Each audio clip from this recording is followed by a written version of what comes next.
Hello, I'm Byron Pevehouse. This is a beautiful day in Berkley, California, October the 12th, 1990. And we have the rare privilege of an interview here with Dr. John Lawrence, brother of Ernest Lawrence, the Manhattan Project, and the days of World War II, nuclear fusion, and the atomic bomb. But we're really talking about Dr. Lawrence's days at the Brigham Hospital in Boston, Massachusetts, where he was an intern under Harvey Cushing and actually was present at the 2000th brain tumor operation that Dr. Cushing performed, and has been popularized by a photograph that is carried in so many of our historical records. Oh, it is? Yes, we have that prominently displayed, and actually have the operating table and much of the paraphernalia and the gown and the white coat that Dr. Cushing wore to Brigham, all in an exhibit in our National Archives. And that's what we're producing this for, is the National Archives of the American Association of Neurological Surgeons.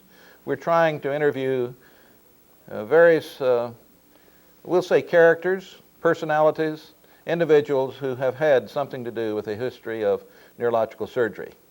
Dr. Lawrence was born in South Dakota, little town of Canton, 1904, which makes him 86 years old today.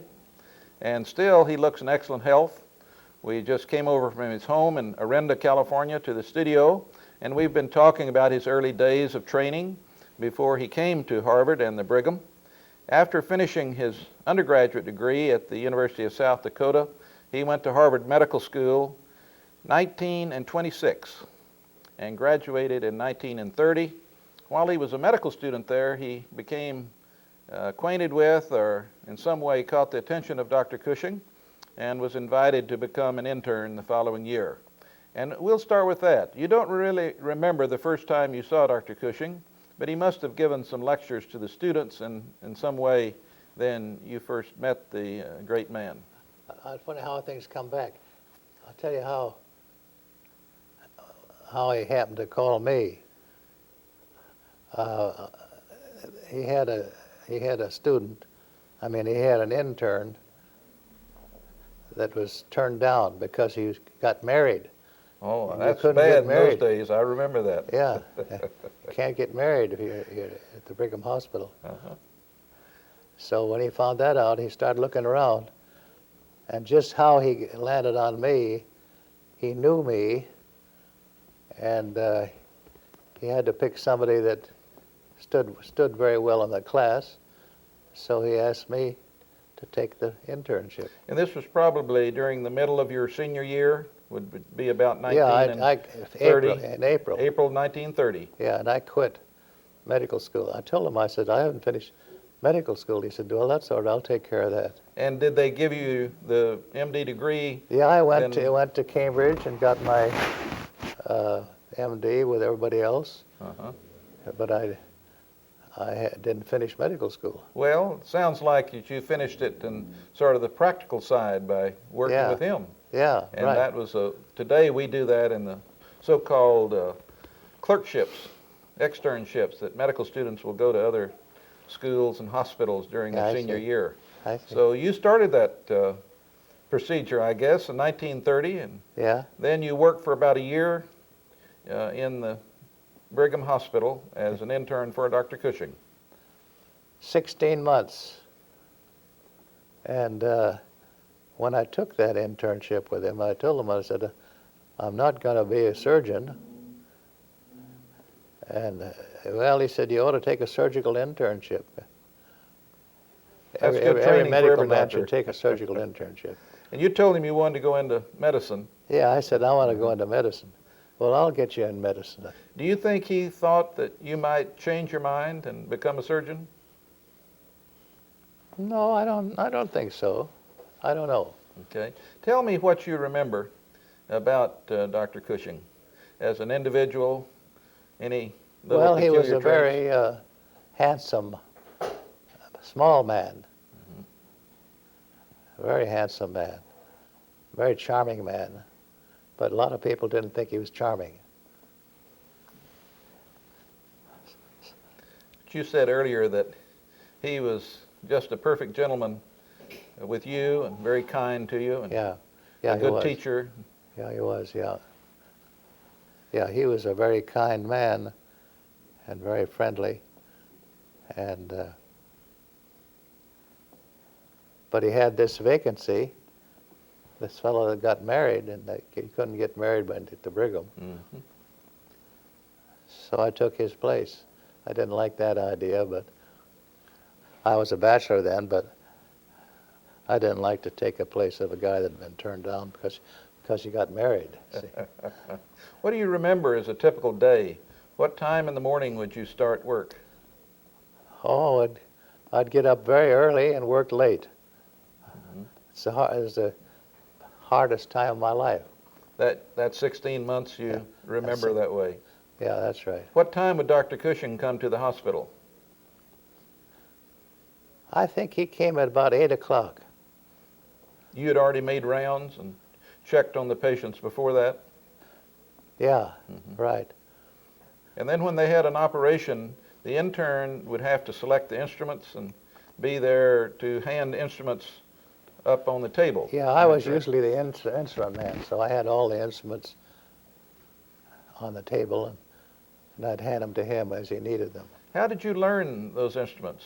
Did someone teach you other than Dr. Cushing? I learned as a substitute intern. Just doing it? Just doing it, yeah. You didn't have anyone work with you for a period of time? No, I didn't. Tell you what this was? No. If you handed up the wrong instrument, how would Dr. Cushing react?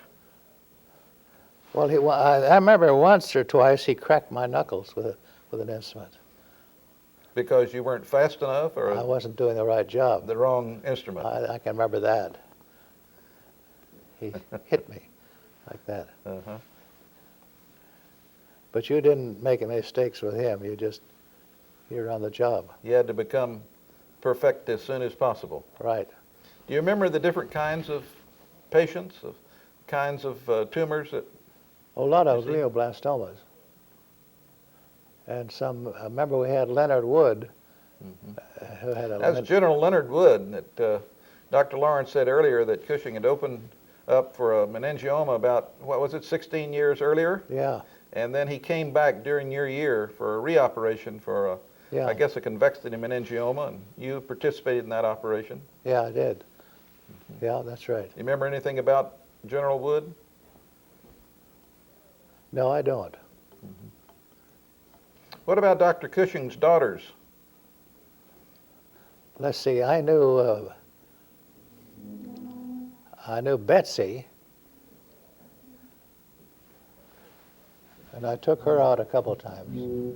Dr. Cushing asked you to escort her someplace? Yeah, to the movies, yeah. Did he pay for the ticket to the movies, or did you have to do that? No. And then there was another one that married another fellow, older. There were 3 daughters. Betsy, but I can't remember the older ones. But Betsy was the most attractive one. And she was going out with James Roosevelt at the time that I was. Yes. I remember walking down the halls of the Brigham and seeing Betsy and James Roosevelt come along. He had 3 daughters, but I can't remember their names. Mm-hmm. And he had a son too, but I think he was Killed in the war. Yeah, he was killed in the war. Yeah, yeah. I didn't know him. Now, you remember Dr. Bronson Ray? Oh yeah, I think he had the most influence on me of any doctor. More than Cushing. A wonderful man. He was there like a resident. He was Dr. Cushing's assistant. Yeah, he was a resident then, yeah. He was an attractive guy, wonderful personality. And Could you be married as a resident? Do you remember? Bronson married later to a girl that I knew, Muriel Weeks, and she was the dirty nurse picking up things in the operating room. But I never saw much of Bronson during the ensuing years. But Just remember that I remember particular that, yeah. year you were working very close together. Yeah, right. Were there other residents that you remember on the service? Yeah, there's a fellow by the name of Donald Dial. I don't know what happened to him, from Cleveland. He came from, I think, Western Reserve. He was an intern with me. And of course, I remember Bronson Ray. Mm-hmm. But Then Richard Upjohn Light, was he a resident or in some other capacity he was there? a year ahead of me. Yeah, he was. Was he called an intern? He was an assistant resident, I think, then. Uh-huh. But I didn't have much contact with him. I did see him a few times later down at Palm Springs when I was down there. He took a lot of photographs of operations and Yeah, Dr. Cushing. yeah, he did a lot of that. Yeah, Had a very worthwhile record for us to yeah, be able to look back on. yeah. You remember anything about the Bovie? You know, the cautery unit that Dr. Cushing developed with one of the electrical engineers there? What unit? The Bovie, the electrocautery that you can Oh, use yeah, to I remember cauterize that. blood vessels. Oh yeah, I can remember that. He had that at the time. Yeah. Oh yeah. You remember anything else Stop all these special? bleeders with that. Yes. Yeah. How would he open the scalp? Did he have an assistant with their hands or Yeah, instruments? he had the scalp was opened by Gilbert Horax when I was there. Mm-hmm. So there was his assistant. Now, Dr. Horax had already finished training and was really yeah. working assistant. Yeah, he to was his Dr. assistant. Cushing. Mhm. He was his right-hand man, yeah.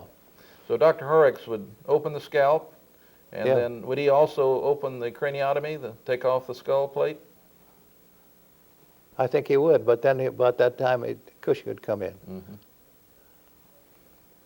Yeah. And then anything special you can remember about the way he would start, or anything he would do as a ritual during the beginning of his part of the operation? No, I can't remember that, but I can remember how impressive he was to interns and residents and students. Very handsome man, a small man, very strict, no monkey business. Mm-hmm. And as I said, he cracked my knuckles with a clamp once because I wasn't doing a good job. I understand that he always finished the operation and would tend to put on the head dressing himself.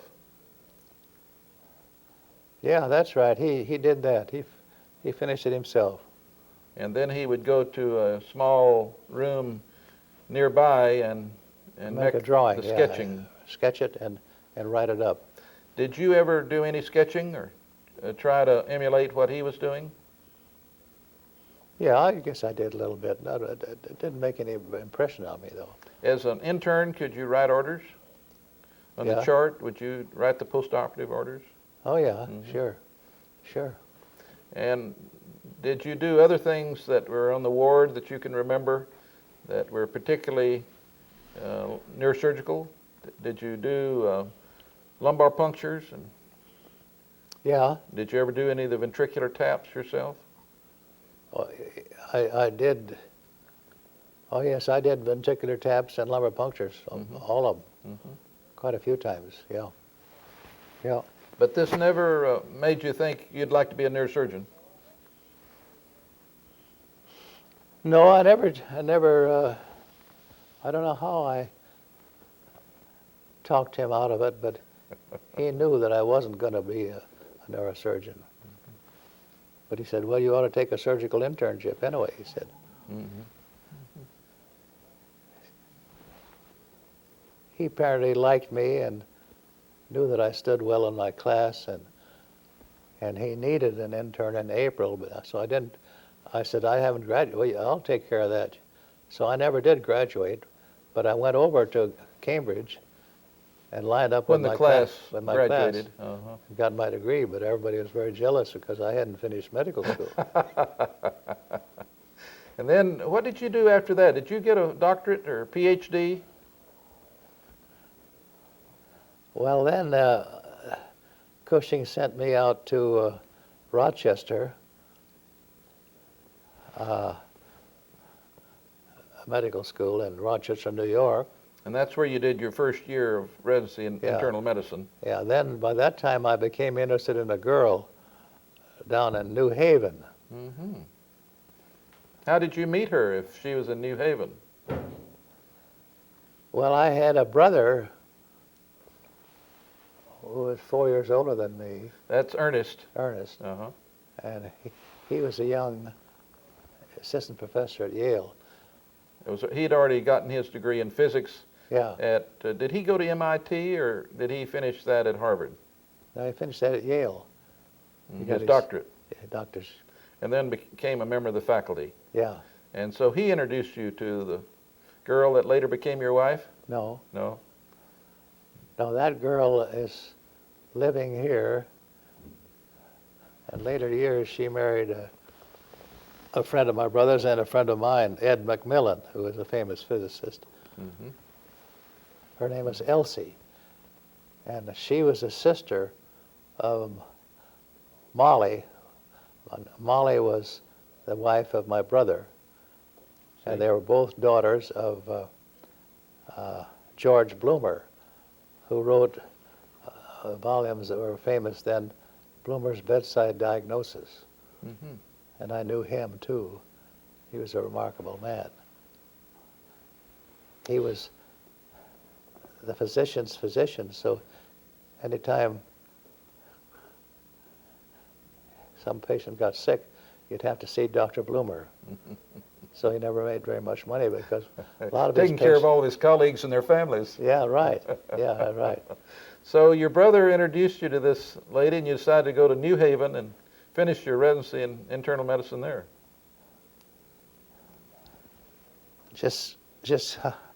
Yeah, I suppose that was. So that would have been about 1932 or But 33. when I went down there, he'd left. Uh-huh. Where did he go from there? He went to California. Mm-hmm. He came out here to the University of California and began his work in the nuclear physics and so on. Yeah. But you stayed at Yale, finished your internal medicine, and I think you said earlier you were working with a couple of professors there that were in some way interested in hematology. Dr. Blake. Yeah, Francis Blake. Well, he was primarily infectious disease. And John Paul. They were both in the Department of Medicine. Mm-hmm. So I did my first research with John Paul. And I enjoyed it there. And my brother wasn't there then. He'd already left. Already left. Yeah. And as I understand it, you became interested in polycythemia and then went down to the Andes and did some research projects there on secondary polycythemia related to high altitude. Yeah. You remember anything about that work?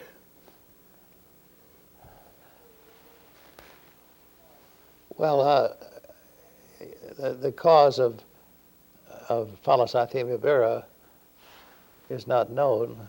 It's really sort of a neoplasm of the red cells. So it's unlike, so I wanted to compare that with secondary polycythemia. Mm-hmm.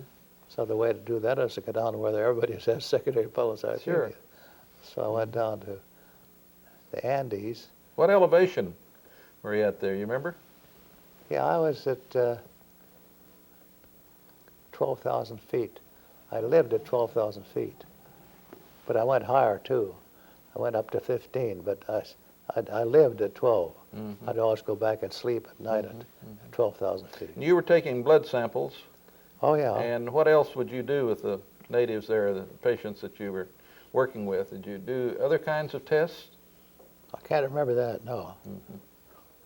No, I don't remember that. Did you get any awards or honors out of that work? Can't remember that either. I did, though. Did it then develop that you became particularly interested in blood disorders, or what was your next interest? Because you became a nuclear medicine expert, didn't you, at some point? Yeah. I can't answer that. But your brother, was he the one that enticed you to come to Berkeley? No, I just came out. I came out to visit him 3 or 4 times when I was a medical student and when I was at Yale. Mm-hmm.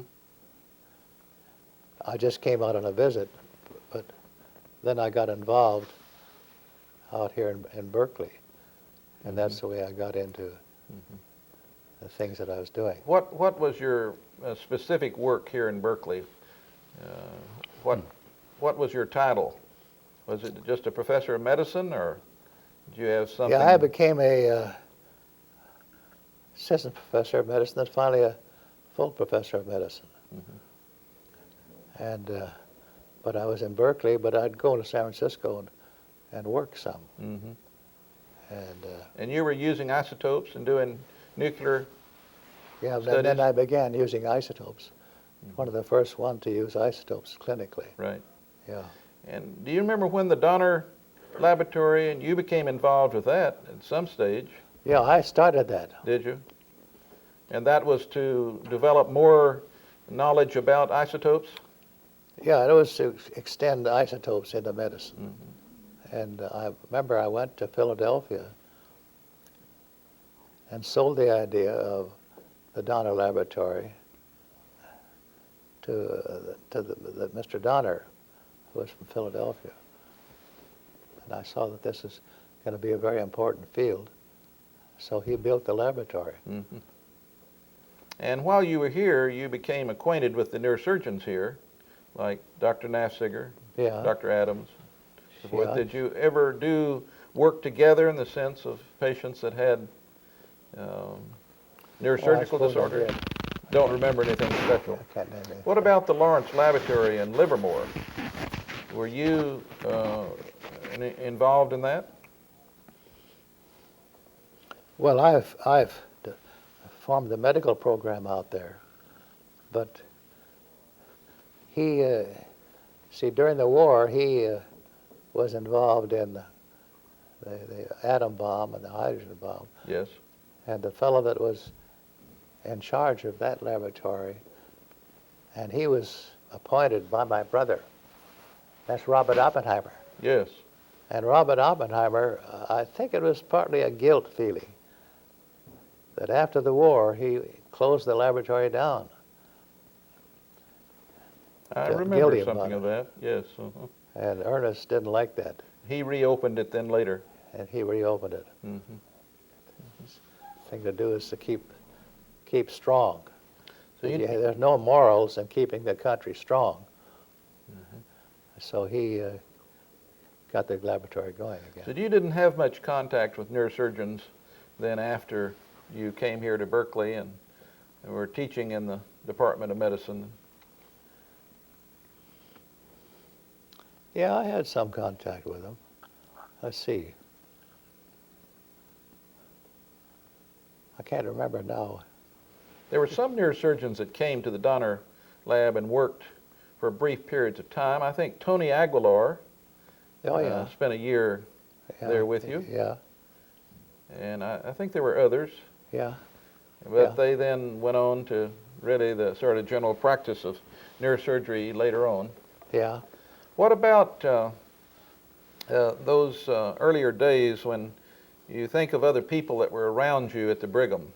You remember Henry Christian, who I guess was the sort of chief of staff of the hospital or something at the same time that Dr. Cushing was chief of neurosurgery. Yeah. You remember anything about Dr. Christian? Well, he was a kind of a serious, stern guy, no sense of humor. I remember that. He wasn't very popular with the interns in surgery. He was a scholarly guy, but rather stuffy. Was Dr. Cushing popular with the medical students, or did they Yeah, have he a was fear pop- of him? Did he they was- he did was they like popular. to come to his lectures and Oh, yeah. ward rounds? Oh, yeah. They wouldn't miss his ward rounds. And this would be students from any part of the class. I mean, it wasn't just people interested in surgery. Mostly the ones that had to be there. But he was popular with students. Can Yeah. you tell me anything about Bronson Ray, what you remember of him? Well, I'd say Bronson Ray was one of the most attractive men and doctors I've ever met. I can remember once my brother visited me when I was an intern at the Brigham, and Bronson was, I think, assistant resident or resident, and I took him in to meet Bronson. And Bronson told me later, he says, that guy, one of the most interesting people I've ever met, he said. Little did he know what would subsequently develop. Yeah, yeah. And no, Bronson Ray was a wonderful fellow, a very attractive guy, and I was lucky to be with him. And you remember a visit by Walter Dandy there to the hospital at some Yeah, time. he had no love, Cushing had no love for him. That was well known among the students. Why do you think that was? Well, I guess there are two leaders, Competitors? competitors. They just didn't admire each other, I guess. And there were very few neurosurgeons in those days. I don't remember him very well, but And of course, when you went to Rochester, you had contact with another famous neurosurgeon, and Dr. Van Wagenen. yeah, but he wasn't so well known then. But I didn't see much of him because I was in medicine. Yes. Cushing sent me out to be a resident in medicine under Dr. McCann. And I hadn't had any medical internship, but he got me this. He says, well, you don't need that. He said, you've had a good surgical internship. And did that prove to be true? Did you just move Oh, right yeah, in I as a moved resident, could do everything that Yeah, anyone I expected? became chief resident in medicine, finally. Oh, yeah, he was right. He knew I could handle it. He had a good intuition Yeah. about the character and Yeah. potential of people. Yeah. You remember anyone else that was there at Brigham or at Harvard that was in any way related to neurology or the neurological sciences? See, Bronson Ray, Frank Glenn, Frank Glenn was a general surgeon. yeah, Then Gil Horax. and Gil Right. Horax, of course.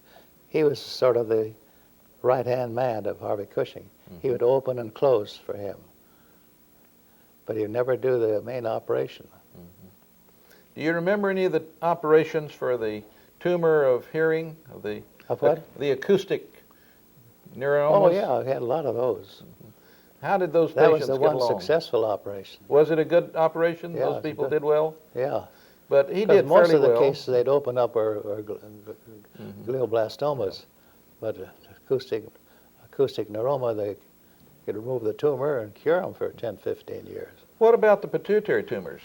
Because he wrote a book on tumors of the hypothesis, and so he must have been doing some of those operations at that time. Oh, yeah, he was doing a lot of pituitary tumors. I can remember I'd do the fields, eye fields. And have, Interns had to do visual fields and yeah, visual fields. part of the workup. I remember seeing the bilateral hemianopsias, a lot of those. And, oh, yeah, he was doing a lot of those. Did you have a chance to see him in New Haven after he left Harvard? Or had you already gone on to other location? Well, he went went down to New Haven. Yes. And Were you there when he came? yeah, Mm-hmm. and by the time he got there, I had already gotten over into medicine at Rochester and at Yale. Yes. You were then on the faculty? Yeah, I was in the, I think when he came there, I was a young instructor. Uh-huh.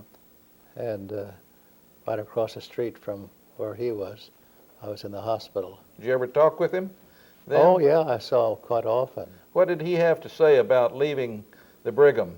Did he ever express anything No, to you? No. Because the things we hear from people is that he and Dr. Christian had made the decision that at a certain age, clinical chief would have to retire. Then they didn't want to do it. Then that he didn't want to, and that he was bitter about it afterwards. But he never expressed that to you in New Haven? No, I don't remember that. No. And when he came down there, of course, he was no longer doing surgery. No, that's right. So you would just meet sort of in a on the campus basis. Yeah, and then I was out to his house a few times and took his daughter out to the movies a couple of times. Mm-hmm. What's her name? Betsy? Yes. I don't know.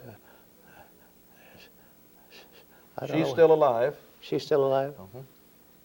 She is? Yes. When the Cushing stamp was produced 2 years ago, the 45-cent she was stamp, still living? she came to the celebration that we had at the White House, and was quite She was an a attractive- dashing figure even at her age.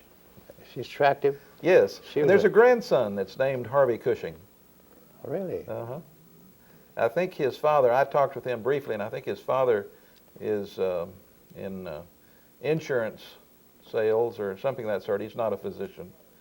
But it was quite a large family that came to the celebration, at the time the stamp was released. Mm-hmm. The things that have been said about Dr. Cushing, of course, that he was a very stern taskmaster of the people in the house. And I'm talking about interns, residents, even the orderlies. You remember the orderly that he had in the operating room? Adolf. Adolf. Yeah, very well. Very devoted and Oh, yeah. always cleaning up behind everything that Dr. Cushing did, getting the patients ready. never I think he forget. shaved their heads. What? Didn't he shave their heads? Didn't Adolf Yeah, do yeah. that? Got everything ready. I'll never forget Adolf. Oh, yeah. You remember anything And particular Muriel about Weeks, I remember her. She was the sort of the scrub nurse. him? Hmm. And she married Bronson Ray. Yes. Yeah. Any other people there in the ward or hospital that you have recollection of? Frank Glenn, Bronson Ray. The illustrator, Margaret Cotting, I guess you saw her around Oh, yeah. once in a while. She was, she'd always do every operation. Did she? Just automatically would come and sketch the operation each Right, day? yeah. Mhm. Yeah. Is she still living? I believe so. In fact, I believe that this last year she gave to our archives, where this tape will be also deposited, I think she gave some of the original sketches that she had done for Dr. Cushing. Oh, yeah. And of course, many of those are in the Yale Library. The Cushing Library is at Yale. There's a Oh, yeah, whole I entire remember that. section for it. He gave all of I his remember when that books and- library was dedicated. And he gave all of his books to that. Mhm. Yeah. Yeah. And then, of course, he received the Pulitzer Prize for his writing the Oh, he got biography. You remember that? Oh, yeah. I remember my father came to visit me once. He gave my father a set of those books. Uh-huh. Was your father a doctor? No, he was the president of a college. Mm-hmm. But he was an impressive, simple guy. He was a big, tall guy. And you could tell that he wasn't putting on anything. And Cushing liked him. And he gave him a set of those books. Mm-hmm. Yeah. I never Now, forget. you've had children, and two of them have become doctors, and one of them's a neurosurgeon in Long Beach, California, Yeah, Mark Lawrence. and he's a good surgeon, too.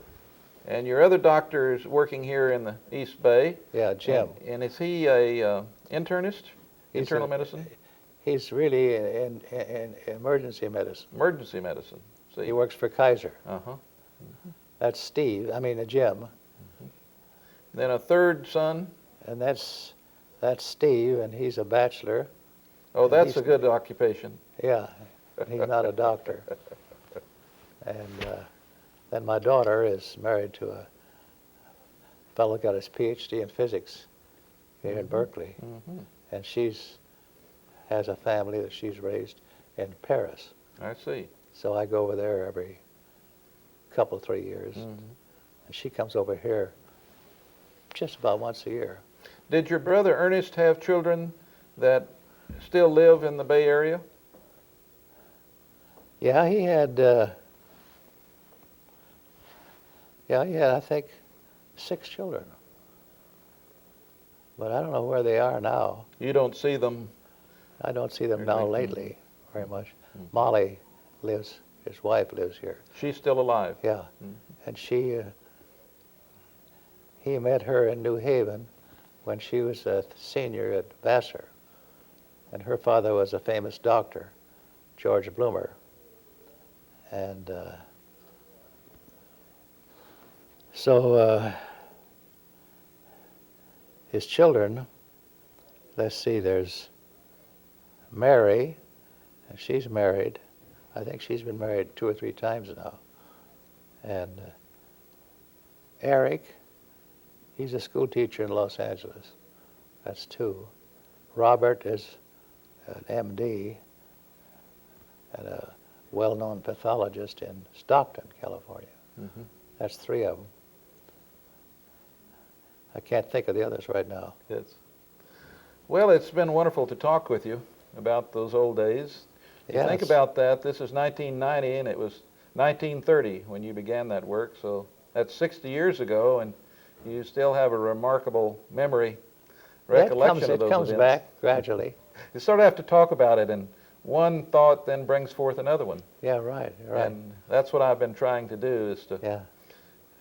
help you recollect anything that would be of interest to people that will be watching this tape in future years, because it will be part of our archives for the neurosurgeons to look back on in the 21st century. Yeah, time passes, yeah. Is there anything else that you think that we've not talked about today? I can't think of anything, no. Well, thank you very much, Dr. Lawrence. It's been a great pleasure to be with you to today talk to you, too. and to record this for our posterity. And with that, we'll conclude So it goes this in your records of this. of the American Association of Neurological Oh, Surgeons. yeah, that's a great honor. Our archives, and with that, we'll close the interview. Thank you. You bet.